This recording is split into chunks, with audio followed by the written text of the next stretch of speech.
Paz do Senhor, irmãos, vamos aqui dar início à 19ª aula do estudo e introdução ao Apocalipse. Então nós paramos no capítulo 20 de Apocalipse, em Ezequiel, lá em Ezequiel, capítulo 38 e 39, Ezequiel capítulo 38. Ezequiel 38 vai falar do primeiro Gog e Magog, que é a batalha que vai dar início ao milênio. E depois o capítulo 39 de Ezequiel vai falar do segundo Gog e Magog, que vai ser a batalha após o milênio. Após o milênio. Vamos ver isso aqui com calma. Apocalipse capítulo 20. Então você percebe que no versículo 20 do capítulo 19 aparece a besta e aparece o falso profeta. E aí você vem para o capítulo 20, no capítulo 2, no versículo 2, vai aparecer o dragão, que é o diabo e Satanás, né? E a serpente. Falou dragão, serpente, diabo, Satanás. É o mesmo ser. E foi lançado, então, no versículo 3, ele é lançado no abismo e então inicia o milênio. Tem uma coisa muito interessante que eu falei para você, que aqui tem muita coisa nesse pedaço, e mesmo que seja introdutório, eu não quero deixar de te falar. Mateus 13, irmãos, só vou te mostrar aqui rapidamente, não vou te dar os detalhes, mas vou te apresentar. Vou te apresentar a pessoa para você conhecer. Capítulo 13 começa com a parábola do semeador. Mateus 13, 1. Começa com a parábola do semeador. Depois, a partir do versículo 24 do capítulo 13, nós temos a parábola do trigo e do joio. A palavra é linda, irmãos, é muito forte. É muito forte. Capítulo 13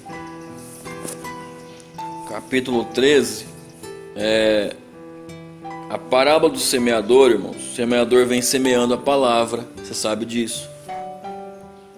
E aí, a semente lançada pelo semeador. Isso, irmãos, é o evangelho sendo lançado. Você viu que a terra é dura, espinhosa, é cheia de pedras.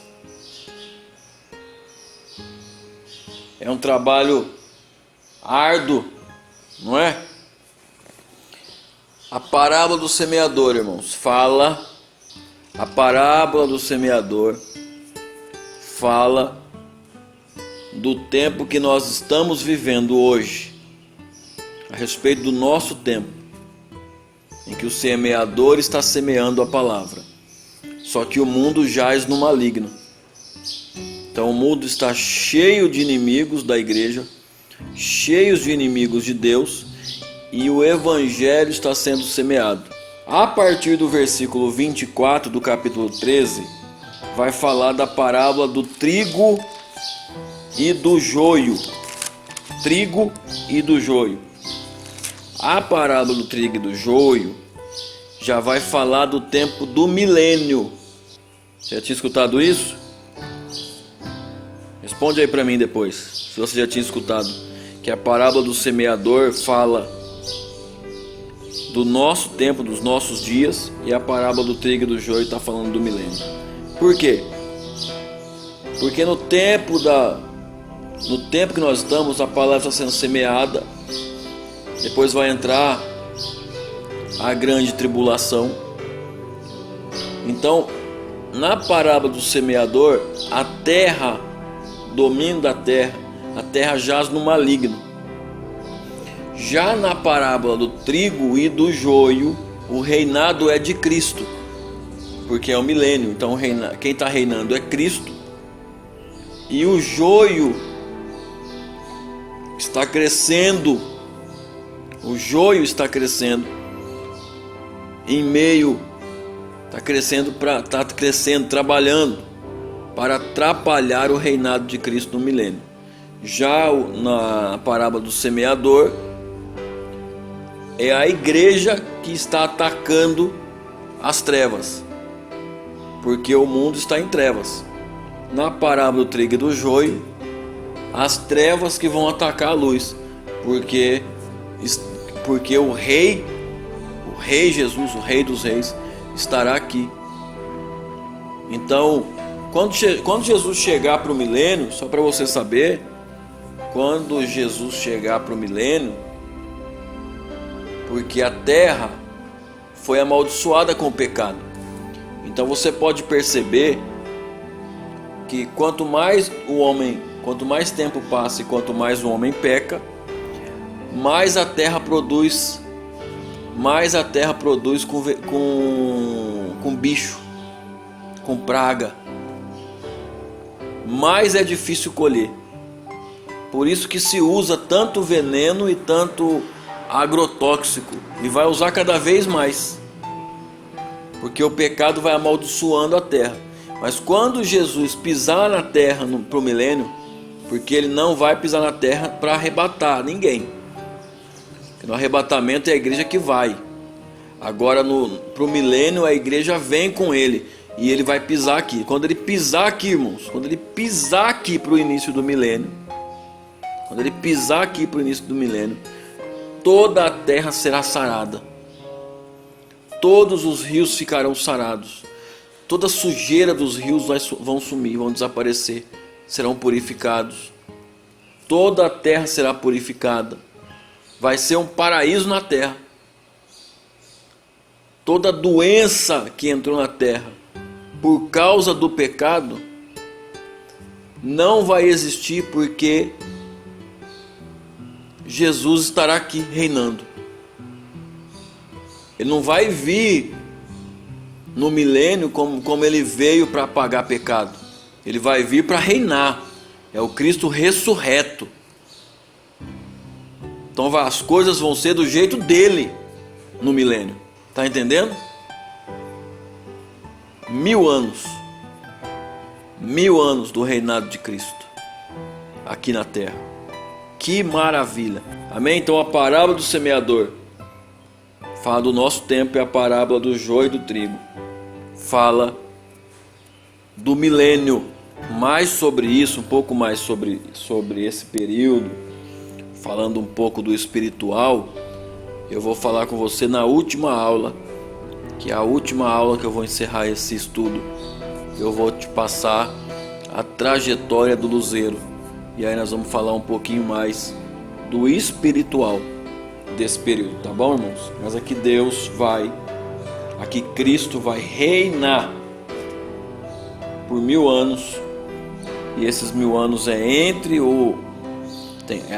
a sequência é arrebatamento, grande tribulação, milênio e depois o trono branco, tá?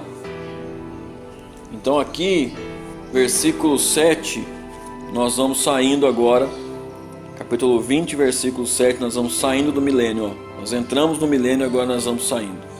E acabando-se os 1000 anos, são no capítulo 20, versículo 7, capítulo 20, versículo 7, e acabando-se os 1000 anos, Satanás será solto da prisão e sairá a enganar as nações que estão sobre os 4 cantos da terra, Gog e Magog, cujo número é como a areia do mar, para as ajuntar em batalha. E subiram sobre a largura da terra e cercaram o arraial dos santos e a cidade amada, mas desceu fogo do céu e os devorou. E o diabo que os enganava foi lançado no lago de fogo e enxofre, onde está a besta e o falso profeta, e de dia e de noite serão atormentados para todo sempre. Irmãos, que maravilha! Nosso Deus é maravilhoso e muito, extremamente justo. Deus não é covarde. Nós podemos ver isso agora. Aqui é o Gog e Magog, que eu falei para você depois do milênio. Entenda que a besta e o falso profeta foram vencidos em batalha. Ou seja, eles não foram lançados em cadeias, não foram lançados no lago de fogo, sem ter a oportunidade de vencer.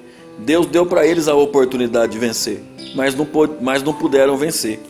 E aí depois o Gog e Magog, depois do milênio, ele